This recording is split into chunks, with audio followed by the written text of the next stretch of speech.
শিক্ষার্থীদের আইসিটি শিক্ষায় দক্ষতা বাড়াতে 2015 সালে নীলফামারীর 115টি স্কুলে তথ্য প্রযুক্তি ল্যাবের জন্য দেওয়া হয় 17টি করে ল্যাপটপ, প্রজেক্টর মেশিন ও ল্যাব সাজানোর অন্যান্য সামগ্রী।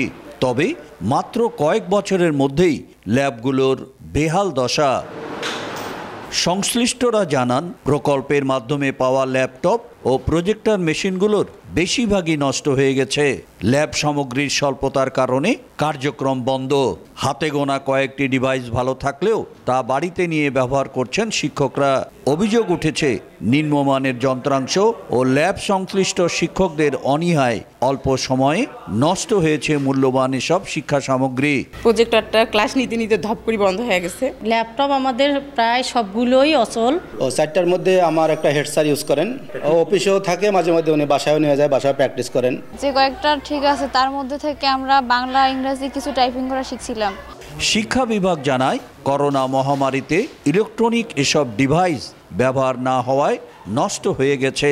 তবে যন্ত্রগুলো মেরামতের উদ্যোগ নেওয়ার আশ্বাস সংশ্লিষ্ট কর্মকর্তার। কতটি সচল কতটি অচল স্টক রেজিস্টার তারা রেজিস্টারভুক্ত করে এই তথ্য আমাকে আগামী এক সপ্তাহের মধ্যে ইনশাল্লাহ দিবে। এটা দিলে তখন বোঝা যাবে, সেই অনুযায়ী যদি মেরামত করার কিছু থাকে তাহলে মেরামত করার ব্যবস্থা করা হবে। নীলফামারীতে স্কুল ও মাদ্রাসা পর্যায়ে মোট 2100টি ল্যাপটপ ও 115টি প্রজেক্টর মেশিন দেওয়া হয়। শাকির হোসেন বাদল, সময় সংবাদ, নীলফামারী।